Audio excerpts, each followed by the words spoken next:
మహిళలందరికీ 2,500 రూపాయలు ప్రతి నెల ఇస్తామన్నారు. ఇప్పటికే 8 నెలలు అయిపోయింది. బహుశా ఈ బడ్జెట్ లోనైనా పెట్టారేమో. మొదటి హామీ కదా. ఈ రాష్ట్రంలో ఉన్న మరి దాదాపు 1.5 కోటి అక్కా చెల్లెలు ఎదురు చూస్తా ఉన్నారు. అందులో 18 ఏళ్ళు దాటిన వాళ్ళు పెట్టుకున్న 1 కోటి మంది ఉంటారు. 1 కోటి మంది అక్కా చెల్లెళ్లకు శుభవార్త చెప్తారేమో అని చెప్తే నిరాశ చూపారు. ఇవాళ 8 నెలలు అయింది.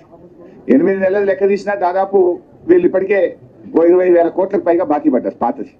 పోనీ ఈ బడ్జెట్ అయినా పెట్టి ఇక ముందుకన్నా ఇస్తారేమో అంటే మహాలక్ష్మి పథకం కింద మహిళలకు మహా నిరాశను ఈ రాష్ట్ర ప్రజలకు మహిళలకు కాంగ్రెస్ ప్రభుత్వం నిరాశపరిచింది.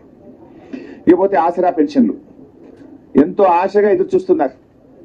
రేవంత్ రెడ్డి గారు అయితే రెచ్చిపోయి ఉపన్యాసాలు ఇచ్చాడు. అవ్వాని పెన్షన్ ఎంత వస్తుంది? 2,000. ఇగో డిసెంబర్లో ఇందిరమ్మ రాజ్యం రాగానే నీ పింఛన్ 4,000 అవుతుంది. నీ మన్మడి కాళ్ళు ఒత్తుతాడు, డీజిల్ కు పైసలు అడుక్కుంటాడు, పెట్రోల్ కు పైసలు అడుక్కుంటాడు అన్నాడు. మరి అడవిని 4,000 డిసెంబర్లోనే ఇస్తాను. జూలై నెలలో ఉన్నాం, ఇప్పటిదాకా రాలేదు. కాంగ్రెస్ పార్టీ నాయకులు ఎన్నికల సమయంలో ఇంటికి 2 పింఛన్లు ఇస్తాం, అవ్వకిస్తాం, తాతకిస్తాం, నౌకరున్నా ఇస్తాం, కొత్త పెన్షన్లు ఇస్తాం, అర్హులందరికీ ఇస్తాం, 4,000 ఇస్తాం అని ఊదరగొట్టింది కదా. 100 రోజుల్లో ఇస్తామని బాండ్ పేపర్ మీద రాసిచ్చింది కదా. ఏమైంది మీ బడ్జెట్ లో?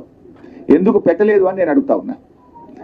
అంటే ఇవాళ పేదలకు మేము ప్రాధాన్యత ఇస్తాం, మాది పేదల ప్రభుత్వం అన్నారు కదా. మరి ఇంతకంటే పేదలు ఎవరు? ఆసరా పెన్షన్ అందుకునే దానికంటే ఇంకా నిరుపేదలు ఈ రాష్ట్రంలో ఎవరైనా ఉన్నారా? వృద్ధులు, అభాగ్యులు, ఒంటరి మహిళలు, చేనేత కార్మికులు, గీత కార్మికులు, వికలాంగులు, మరి ఎయిడ్స్ పేషెంట్లు, డయాలసిస్ పేషెంట్లు, వీళ్ళకంటే పేదలు, వీళ్ళకంటే ఇంకా కష్టాల్లో ఉన్నటువంటి వాళ్ళు ఎవరైనా ఉంటారా?